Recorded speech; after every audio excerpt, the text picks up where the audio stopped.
Hey, Matt, what's your favorite horror movie franchise? Gotta be the Halloween movies. Hey, Tara, who is your favorite horror film villain? Ooh, the Cenobites from Hellraiser. What's the worst horror sequel? Not just the worst horror sequel, the worst sequel in film history, Exorcist 2. Now, other side of that, what's the best horror sequel? Okay, ironically, that is Exorcist 3. What's your favorite horror movie podcast? Without a doubt, the Scary Movie Project. You would say that. Subscribe to the Scary Movie Project wherever you listen to podcasts. And follow us on Facebook and Instagram at The Scary Movie Project.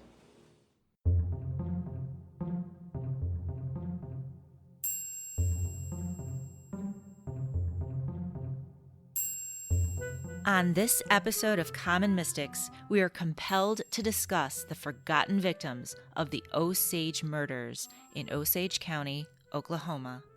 I'm Jennifer James. I'm Jill Stanley. We're psychics. We're sisters. We are common mystics. We find extraordinary stories in ordinary places, and we have another story for you today out of Osage County, Oklahoma. It's true. I did not think that we were going to do the story. I didn't either. I'm actually I'm excited about it, but it's very complex and there's a lot going on. So let's get right into it. So we were on the road to Kansas. Right. On our Common Mystics road trip. Right. We spent the night in Tulsa, Oklahoma. Mm-hmm. We got some Starbucks the next morning. You got to start right. You got to start right. And we set our intention. That's right. Do you want me to tell everybody what our intention was? Please remind everybody. They already know. Our intention was, as it always is, to find an unknown story, a story that was unknown to us, but also gave voice to the voiceless. And the story has to be verifiable. Has to be verifiable, of course. Of course. So we headed west of Tulsa, Oklahoma. Mm-hmm. And we got off at Sand Springs, Oklahoma. And we're headed north in this little itty bitty town, and we end up at Sand Springs Cemetery. Mm-hmm. Mm-hmm. Tell me what you're getting. And right away, we start seeing breadcrumbs. Mm-hmm. For instance, the name Brown. Now, you have a family connection to Brown.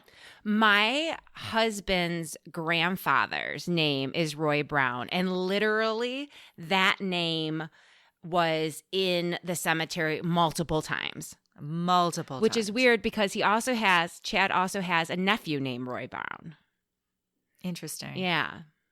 So that made us think, okay, we're headed in the right direction. We are headed towards our story, right? Right. And in the cemetery, I'm feeling Pinkerton connection, like the beginnings of the private investigators. Mm-hmm. What were you feeling? You were feeling? I was feeling outlaws. Like the word outlaws popped into my head, which is funny because it's not really a word that I use too much. You were taken back by one of the names on a headstone. Do you remember what it was? I sure do. It's a very unfortunate last name. It was Murders. Oh. The last name was Murders. Yeah, that would draw my attention. Yeah, well, it did. And I was like, Again, made me feel like we were headed towards our story. Mm-hmm. Major breadcrumbs. Mm-hmm. Mm-hmm. So we leave the cemetery and we go north, and we're going through hills. It's looking beautiful. And it's all bougie, like there are big mansions. You can see far in the distance these large homes in just lining the ridges. And then I notice that there's a sign referring to Osage natives or Osage Nation. And I was like, oh, I know where we are. Do you remember?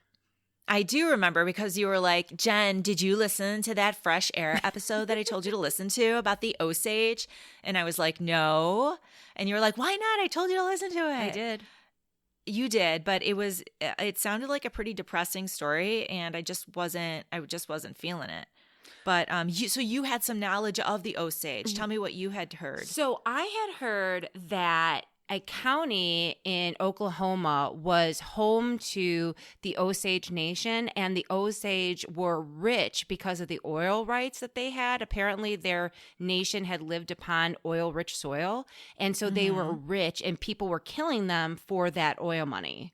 So that's all I knew about it. But that was enough to be like, we're wasting our time because I know the story. That's not part of our intention. We have to leave.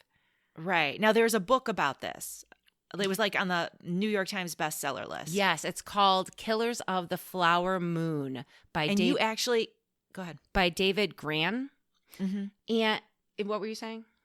That you actually had the book in your possession. Yes, my mother-in-law had given me the book to read and I never read it yet, but I have it. And so I was like, there's no way this can be our story. Right. Because, our intention is that we have a story that we don't know about, right? And a story that's unknown to us. And in this case, you were all like, this is not our story. I already know about this. Let's keep moving. We are not staying here to, get any hits on the Osage. That is not our story. Exactly. So we leave, we head west again on the highway, and we get off on a little road, Highway 64, and we decide using our Spideys, we're going to take it north. And we end up in a small town that intrigued us. We were called to it, called Hominy, Oklahoma. Mm-hmm.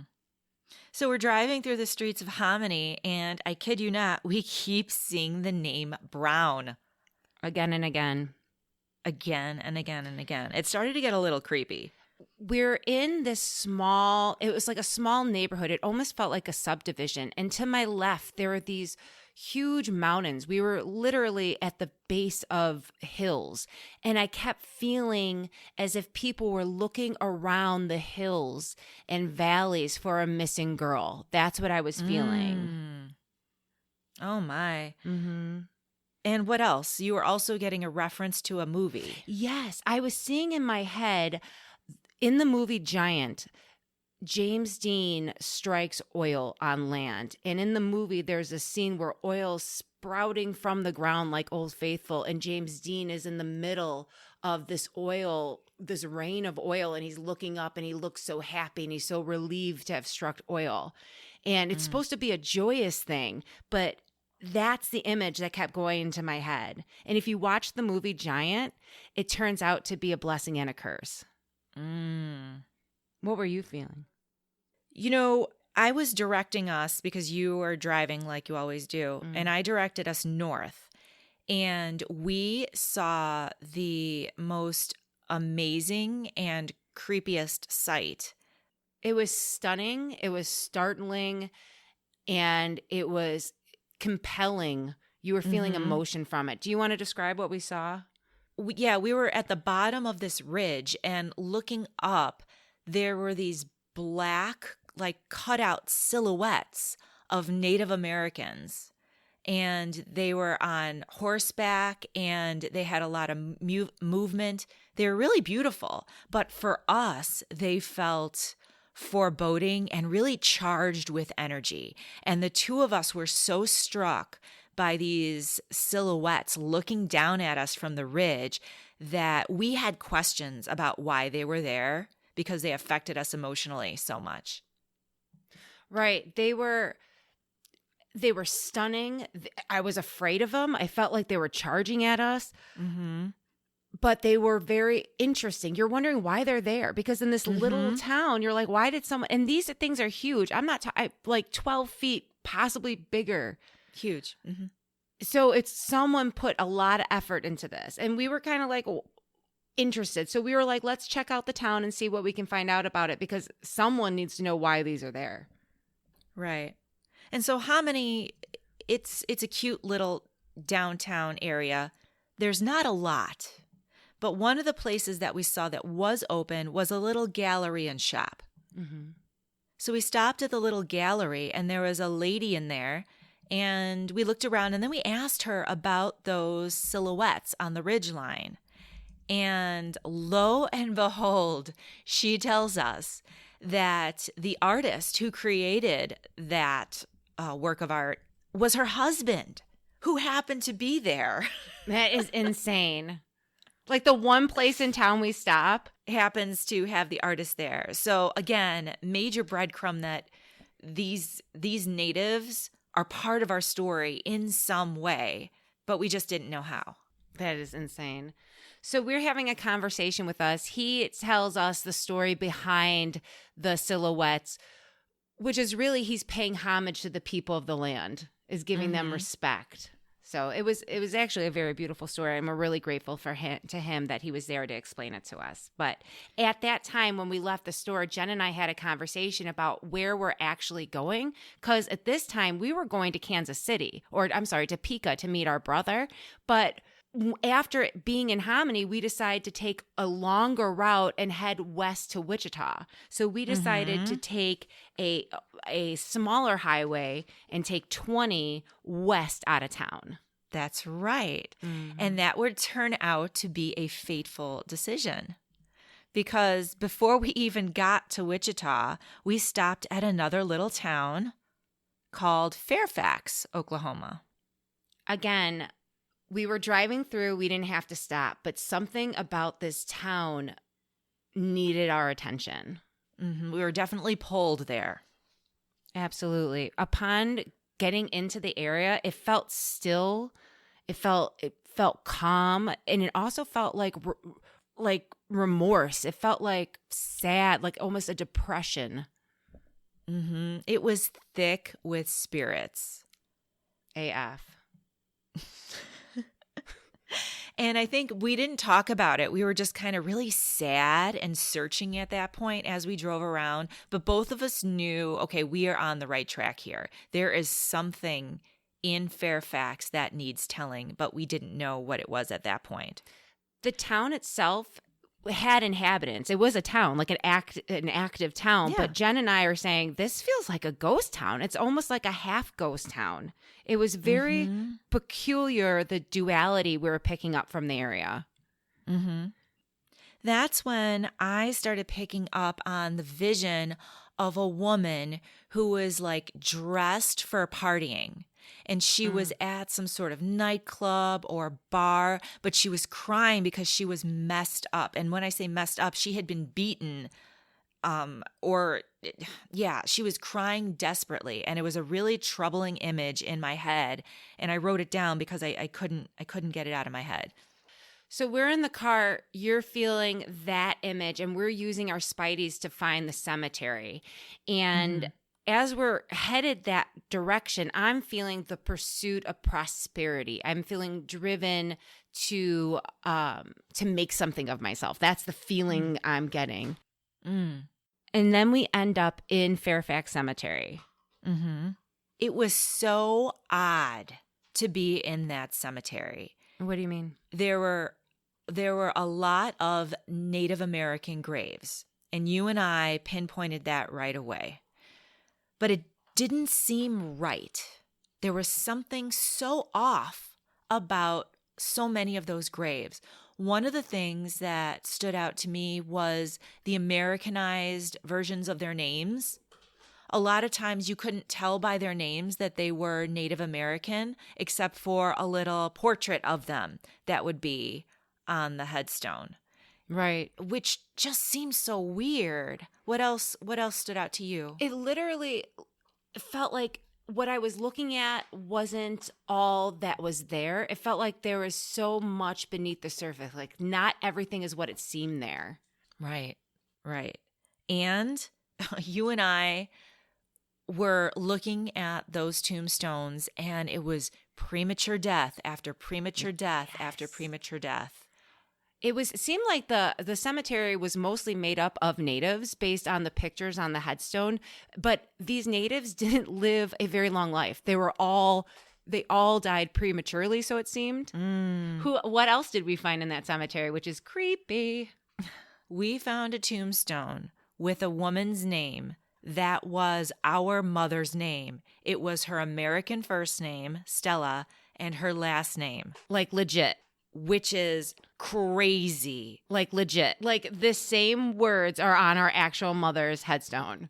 The same name. The same name. First and last. It's insane. Right. Not her Polish name. Not her because we know Polish that name. she had a Polish name. It was her Americanized name. Which again is very layered. That's exactly what we were noticing about the natives. That their Americanized names were on these tombstones. Very crazy.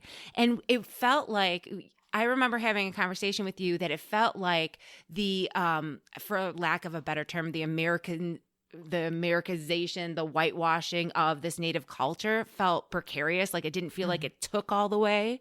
Does that make sense? Do you remember having that conversation? Yeah, absolutely. Something was off. Yes. Something was definitely off there. So then we headed out of town and we were headed towards Wichita. But Jen did some research before I had a chance to. And what'd you say, Jen? What were you on? Well, I did a preliminary search on Google based on a lot of the information that you and I had written down, our notes in the car. And again and again, I just kept coming up with the Osage Murders. And you already told me that you did not want to do a story about the Osage because you already had some information about them and about the story, right? Right. But our hits were so strong, they were undeniable. So I said, Jill, you already have that book. I think you need to read the book, and then we'll decide whether we want to eliminate that as our story or if it really is our story. To be honest, we went back and forth about this. We did not agree for a very long time. And just recently, Jen and I took a road trip to New York State to see our sister. And in the car on the way there, we decided to just get on Audible and to listen to this book as we drove to New York State. And that's how we settled the argument. And I'm glad we did. It blew our minds. Sitting there, listening, it blew our minds. Because it was very obvious that this was our story. And even as we left the bougie part of Osage County, the spirits were still with us and they guided us to some major locations, bigger locations, more, what would you say, more relevant locations in the county that this story has to do with. So, Jen, tell us about the book. Well, I'll just give you a little bit of information, and this actually comes directly from the book jacket, just to give you people a little bit, a brief summary of what the premise of the book is. Again, this is Killers of the Flower Moon. And who's the author? David Gran. Mm-hmm. Okay, so the book jacket says, and I quote, "In the 1920s, the richest people per capita in the world were members of the Osage Indian Nation in Oklahoma. One by one, the Osage began to be killed off. The family of an Osage woman, Molly Burkhart, became a prime target. Her relatives were shot and poisoned. It was just the beginning, as more and more members of the tribe began to die under suspicious circumstances. In this last remnant of the Wild West, many of those who dared to investigate the killings were themselves murdered. As the death toll climbed, the newly established FBI took over. It was one of the Bureau's first investigations, and it was badly blundered. In desperation, the young new FBI director, J. Edgar Hoover, turns to former Texas Ranger Tom White to unravel the mystery." Okay, so I'm intrigued. Molly Burkhart, please tell me about her. Molly was the daughter of Lizzie, and Molly was a full-blooded Osage Native American. She was one of 4 girls. In the years preceding 1920, Molly's sister Minnie passed away of unknown causes. Now, Jill, doctors said she died of quote-unquote wasting disease. What does that mean? I have no idea what that means. That's ridiculous. That's okay, generic AF is it's what like, that oops, is. she died. Right. She got sick and wasted away, I guess. Suspicious. Mm-hmm. Minnie was only 27 at the time that she died of this wasting illness and had always been in perfect health, by the way. Oh my gosh. That's scary. So during May 1921, Molly began to fear for another one of her sisters, Anna Brown. Ugh, having a sister is a full-time job, I got to tell you. I got to tell you, you're always worrying about them. That is true. Anna was 36 at the time.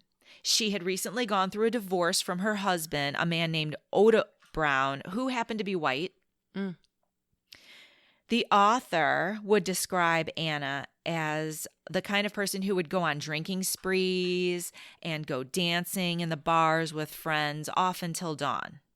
She sounds like fun. She does sound like fun.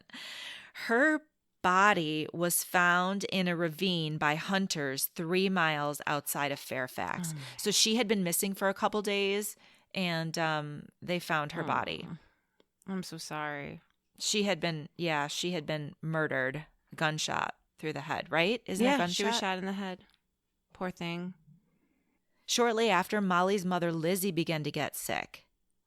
And she was living with Molly and Molly's husband, Ernest. Ernest Burkhart was also white. Uh-huh. But poor Lizzie, in July of 1921, Lizzie passed away. Now, poison was suspected, but it couldn't be proven. My God. Poor Molly. Now, I know. First Minnie, then Anna, And then her mom. and now her mom, Lizzie. It's terrible. It is terrible. Now, on March 10th, 1923, Molly's last remaining sister, Rita, was killed. Oh, my God. Rita Smith and her husband, William or Bill Smith, and their housekeeper, Nettie, all died when their home was destroyed by an explosion. So, you know what? Not even the Kennedy family had this kind of luck. So I need you to tell me what is happening. Well, hold on. What I didn't tell you is that this family lived Right. in Fairfax. Oh, my God. You mean you mean Bill and Rita's house was in Fairfax? It was.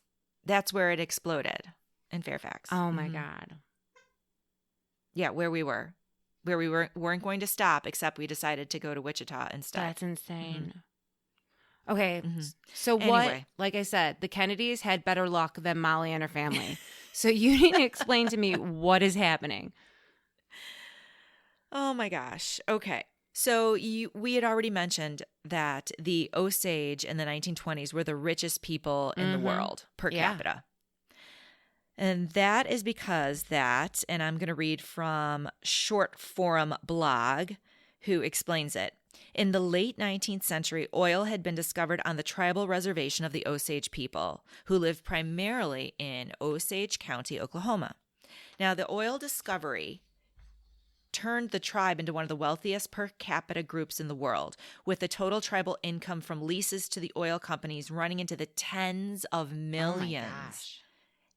And leases on individual tracts climbing as high as $2 million. So to manage this influx of money, Jill, the Osage tribal leadership instituted something called a headright system.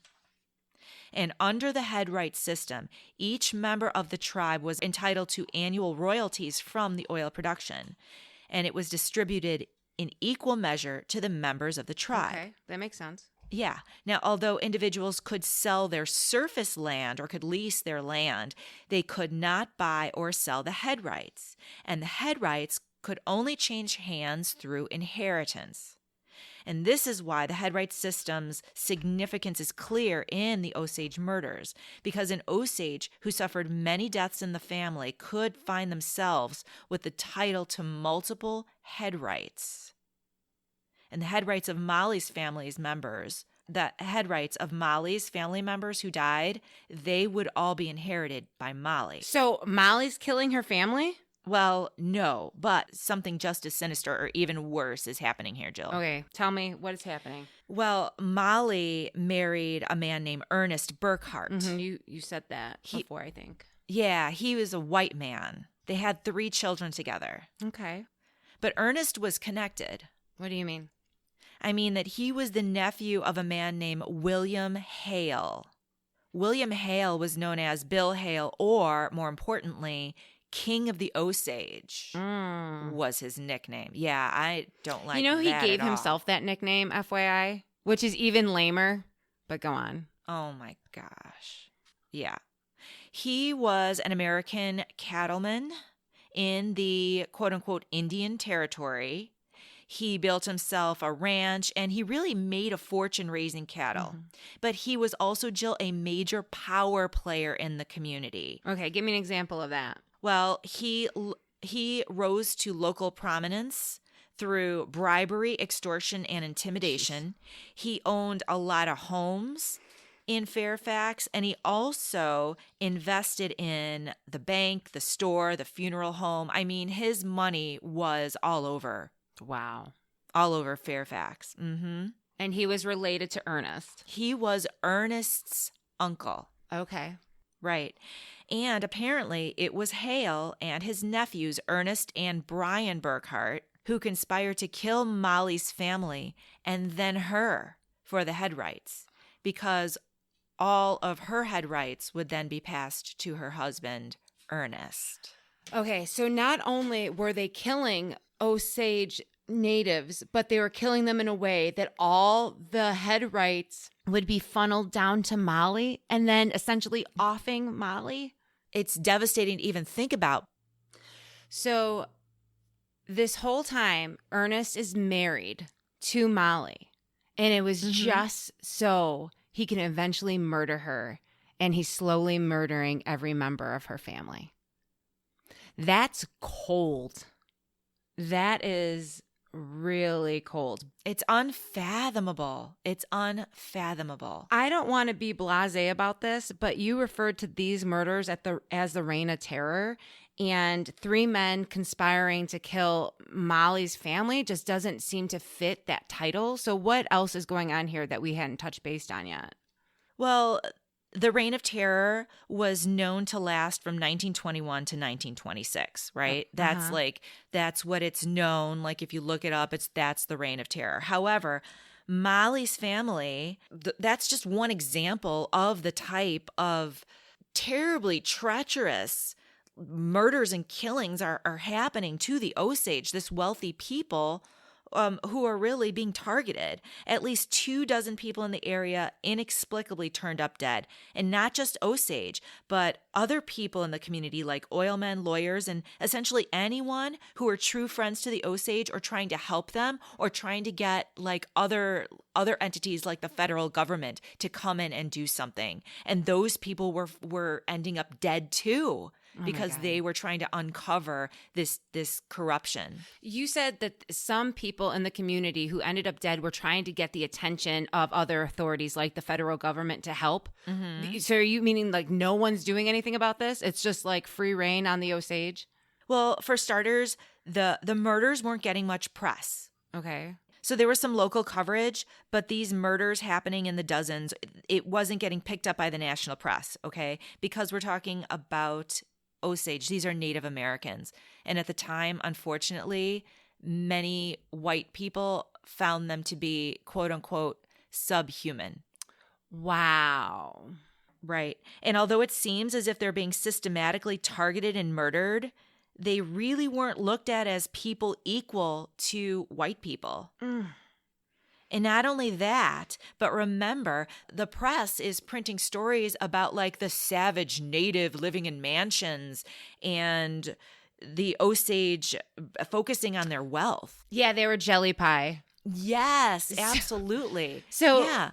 If the Osage were in the paper at all, it wasn't about their murders. It would be about like, oh, how rich they are and how they can't handle. How unfair. Mm-hmm. These uncivilized people have, 4 or 5 cars in their garage and, big mansions. So we're not going to get into this at length, but it's interesting to note that the Osage people, although that had been depicted of them in the press as they're spending their lavish millions on whatever they want, like mansions and automobiles and chauffeured cars, but they were actually under a trusteeship where white people were entrusted or appointed to be conservators of the natives' wealth. So if you were a full-blooded native Osage, you didn't have access to your money. So although it sounds like all bougie and they were living large like the rest of the 1920s in American history, these people had to fight for their money if they got it at all. So I just want to note that. Continue. I'm sorry. That is a really good point because most of them were not in control of their own money. Exactly. And the ones who had honest white people helping them were the lucky ones. Mm-hmm. And those were few and far between. Oh, Jill, this is so depressing. Yeah, it is. Okay, so couple all of this corruption and prejudice and murder with the fact that we're talking about Oklahoma really as the Wild West right now. Really? I mean, it's kind of the last holdout. So there's lawlessness, there's local sheriff and lawmen who don't know anything about forensics or really don't have any investigative skills, and corruption is everywhere. And guess what? The lawmen, they're easily bought off, especially if it's, to keep quiet about doing the Osage wrong. Wow. Yeah, I'm sure it didn't take them more like any convincing. They're just like, whatever, do what you will. I know. It's awful.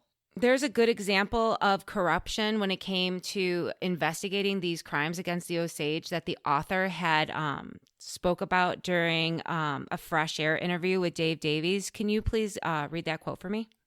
Sure. This is David Granz, the author of Killers of the Flower Moon.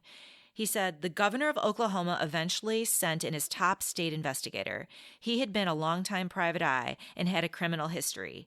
He shows up to look into the killings. He quickly takes a bribe, from a bootlegger. He's then arrested. The governor quickly pardons him and then goes and commits an unrelated murder. So you get a sense just of the quality of the legal establishment and who is supposed to be solving these crimes. So yeah, if you weren't depressed before, not only are these people being killed and exploited for their money, but there really is no hope. So what do you do if you're Molly? Well, you know what? I think that this is a good point because this is the governor of the state. We're not even talking about Fairfax. We're not even talking about the local county sheriff. We're talking about the state. At this level, they can't get someone to help out and find out who is killing Molly's family and the Osage. I have a question. I know this is off topic. I just want your input. Do you think the governor did that because he was supported by rich people, rich oil men, and he was just sending in someone to make it look as if he was investigating these murders? Do you really think he tried? Because that's not, to me, you picked someone who had a criminal history. Right. You picked the worst possible person you can find to look into this. Yeah. It doesn't seem like he was really trying that hard. It almost seems like a joke that he sent this person there. It sure doesn't. I don't know. That's just what I thought. I don't know. What do you do if you're Molly in these circumstances? Well, Molly tried to investigate the murders on her own. She actually hired a team of private investigators to look into the murders of her family, but they were also corrupt and bought off by local people who didn't want the story to be well known or that didn't want the murders to be uncovered. And many of the people that she hired had their own criminal backgrounds. And private eyes and private detectives, they didn't have any oversight. There was nobody making sure that they were on the level, that they were up and up, or that they weren't what's it called? Being dicks? What's a spy who's like a double-crossing spy? A double agent? A double agent, right, exactly. And in fact, some of the private eyes that Molly hired or came to town were actually bought off by Bill Hale. Remember the king of the Osage? Mm-hmm. He would be paying them not only to not investigate, but create false leads and further cover up the facts. Do you believe that? This is just sickening. Please tell me that something is done because this just seems out of control. And I personally, I don't see any hope for Molly. I really don't. I'm devastated. I know. I am too. Well, in the 1920s, J. Edgar Hoover was just getting his Bureau of Investigation off the ground, okay? The Osage murders would happen to be the first big story for the FBI. But Hoover, lucky for him, enlisted a man named Tom White, Can I stop who you? had been a Texas Ranger. I'm so sorry. I Please. want to stop you real quick. Before Tom White got involved, the investigation was like a shit show, and they like released a prisoner from jail that ended up killing somebody. It was like really bad, and it was bad press for J. Edgar Hoover. So then he found this lawman, Tom White, and like you said, lucky he did. Please continue. Lucky he did. Because Tom White was a stand-up guy. He had a background pursuing bandits on horseback as a Texas Ranger. Yeehaw! But he came from a family of lawmen, and his dad Emmett was the sheriff in Central Texas during a really rough time. Apparently, there was a really rough time to be a sheriff of Texas. I don't think there's And- ever like a cozy, a cozy That's a good sheriff point. of Texas time. It's not a cushy job. So Tom was brought up alongside the convicts that his father was warden to in Central Texas. He watched his father's humane treatment of the people in his care, and that really had a lasting effect on young Tom White. And Tom prided himself on the fact that his career was relatively bloodless. In fact, he never killed anyone in the line of duty, and that is really pretty rare. I love Tom. He's a good man. I know, I love Tom too. He's a really good man. So there's this website that you found that has this quote about Tom. Yes. Please read it for me. It's litchart.com is where I had gotten the quote, but read it for me, if you will. Oh, of course. Litchart.com says this about Grand's portrayal of Tom in Killers of the Flower Moon. He says, throughout the text, Grand highlights White's lawfulness, decency, and steadfast pursuit of the truth, in contrast to the deep, pervasive greed and corruption which have taken hold of the Osage. Would you swipe of right? Osage County. Would you swipe? Huh? Would you swipe right on that? Would you be like, yes, I like decency, lawfulness? Thumbs up. Yes. Yes. Oh my gosh, finally. Can I we know. finally have an upstanding white man here? Can we finally get one that's not going to be like murdered, please? Or not murder? That'd be Right. great. Just one. So it took some time for Tom to gain the trust of the Osage. Oh, I'm sure. Right? I mean, I don't trust a white man. I at this don't point. blame him. So they began talking about Hale. Now, Tom White had a reputation as restrained and methodical as an investigator, and he studied the probate records dealing with the estates of the murdered Osage people, and he outlined the murderous plot. And it totally began to make sense. And he noted not only the murders, but also the order that they occurred. And the same names were coming up again and again. William Hale and his nephew, Ernest Burkhart, who was, of course, Molly's husband. Apparently, the way that they describe Ernest is that he was very submissive to his uncle, and he was first just they applied a little bit of pressure, and then all of a sudden he cracked, and then he just spilled everything. So it was pretty notable. Yeah, Ernest totally broke under questioning. He said that Hale encouraged Ernest to marry Molly.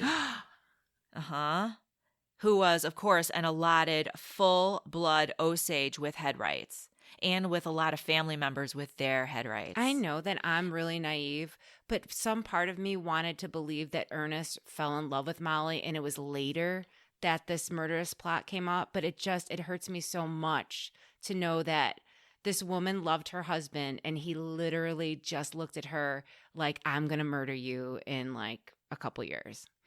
But laid in bed with her, had kids with her. I mean, it's just, I can't. Okay, go on. It really is devastating. Because she loved him. Well, in 1926, Hale and Burkhart were arrested, and Ernest Burkhart, we already said he cracked. He pleaded guilty and received a life sentence in Oklahoma, and he went to the Oklahoma State Penitentiary. Good.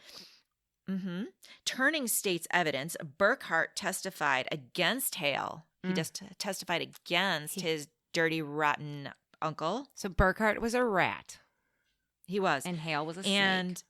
in 1929, Hale was sentenced to life in prison in the federal penitentiary at Leavenworth. That makes me feel like justice was kind of doled out a little bit. I mean, I don't know. I mean, it's better than nothing. It's better than nothing. Some people would argue that they should have gotten the death penalty. True.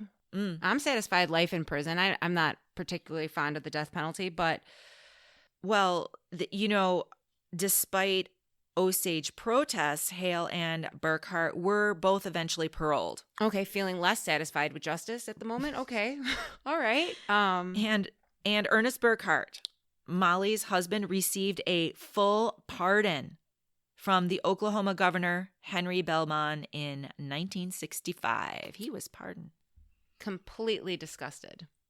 She did divorce him. She would end up divorcing him. She did. Well, yeah, she did divorce him, and she did end up marrying another man, a gentleman named Cobb, who was also of Native descent. I think he was a half Native.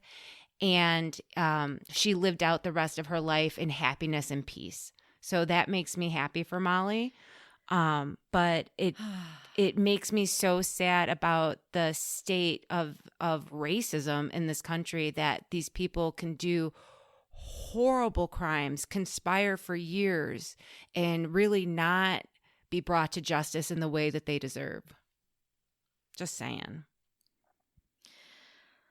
All right, Jill. Why are we talking about this story? Like, how did we know we had to talk about it? Well, we tried not to talk about it. We tried. But the spirits just, we really tried. I really put my foot down, but the spirits didn't care. They're like, yeah, whatever, drive down here. And we ended up in Hominy. And Hominy, by the way, is an important town for the Osage. Tell me.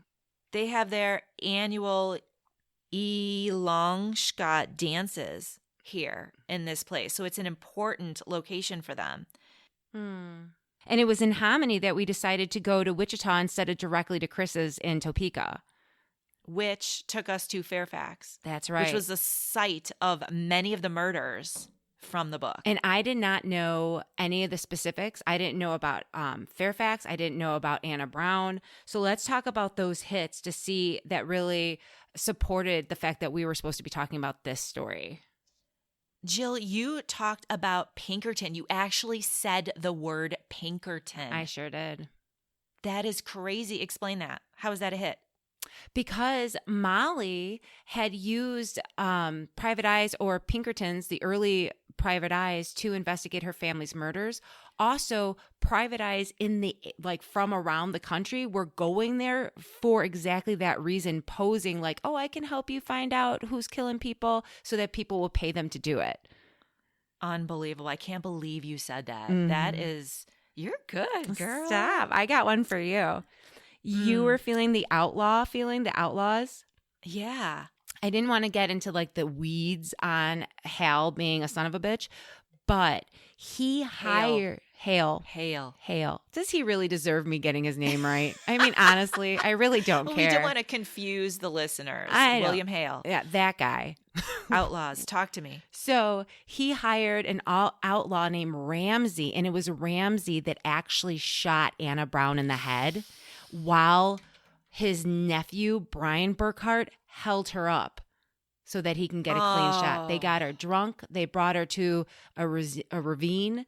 Brian held her up as Ramsey the outlaw shot her in the head. Oh, yep. God. Good. So he hired outlaws to do his killing. Mm-hmm. Premature deaths that we were feeling. Deaths. That's pretty self-explanatory. It is. The names of natives appearing on their gravestones as whites, evangelical or Catholic biblical names, that's pretty a strong analogy for the way that they were trying to assimilate themselves into American culture. But also, well, you know what? It was forced acculturation is what it was. It's true. It was forced acculturation. And that is a very, very same way our mother felt having the nuns at school change her name to Stella from Steady Swava. right? That's true. So that is very true. Very layered metaphors there. Spirit's good. Spirit deep. Jill, you were picking up on a missing girl. I totally think that was Anna Brown. I do too. And the woman that I was picking up on, Legit. legit Anna Brown, because I had the sense that this woman was out on the town, like at a bar or a nightclub, and that's where Anna went. That's where she was when they took her and killed her. Absolutely. It's terrible. How about, Jill, explain your pursuit of prosperity and that sense that you were getting. It really was a feeling of being tenacious and thinking outside the box about how to get funds or how to become something. And I really feel like these white people in Osage County really took the cake because they found new and interesting ways to exploit the natives who had money. We're going to get into it a little bit later, but we'll take a deep dive on that down below further on in the episode. What were you feeling, Jen, leading us to the ghostly native silhouettes? Gosh. Oh my God. The ghostly native silhouettes were, I think that they were an analogy of the Osage and just looking at us with sadness and anger and accusation. Shy, is that his name? The artist? I think so. He looked at what he was when he was creating these silhouettes as a tribute to these great people. When we saw them being inspired by spirit, we saw that anger, we saw the unrest, and that's not what he was trying to convey with it. Not at all. So that's really interesting that we saw it through a different lens for this purpose. We felt to bring it. back. We felt it through spirit to tell a different story. Absolutely. And James Dean and Giant. That's a really good one. Spirit, she impresses me. So in Giant, James Dean is like this poor guy who strikes oil, and his oil money really becomes his loneliness and demise. She good. When we were listening to the Killers of the Flower Moon in the car, and they described how people would dance around in the oil that was raining from the sky, I totally got that. And I thought of that James Dean image that you had brought up earlier. I didn't even think of that when I was in the car. You just bringing that up gave me goosebumps. Yeah, 100%. Yeah. The vibes in Fairfax we didn't talk about yet. Dude, it's not a ghost town. It's not like, it's an active town. That's what's weird about it. Like, it is a full functioning town, and yet you and I were like, what is happening? Like, it was just totally creepy. It felt desolate. It felt sad. Thick with native spirits. That's what we said. Pissed off native spirits. And I don't blame them. I'm pissed off myself. Okay, so remember when I was talking about earlier white people being really inventive when it came to how they were exploiting natives? We're going to get into that here. Do it. Because this story is getting a lot of traction right now. But when I say that, there's Martin Scorsese is making a movie about the book Killers of the Flower Moon. The Killers of the Leonardo DiCaprio is going to be in it. He's hot. The Killers of the Flower Moon, the book itself, just came out in 2017. So this, although it was forgotten for generations, had been brought back into the forefront.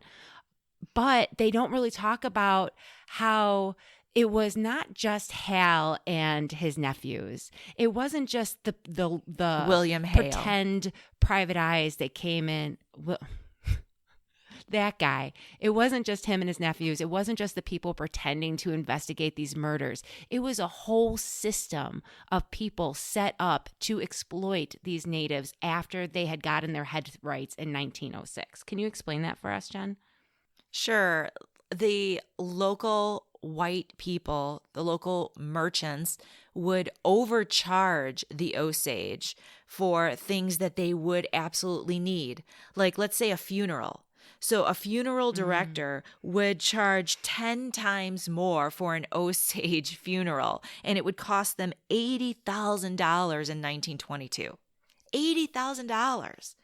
That's in 1922 to bury a family member. To bury an Osage person. Mm-hmm. Basically, you would have like a native tax on anything that a native needed as a necessity in life. They would be like, oh, you need this for an Osage person? $20, as opposed to like, that's a penny, dude. Right. Exactly. And not only that, the doctors. Please get into the doctors. The doctors were white men, and they were quote unquote treating natives in many cases for ailments that they did not have. Mm-hmm. Molly was apparently diabetic and was getting diabetic treatments, but that is very questionable. When she started seeing a doctor outside of that community, she started getting better.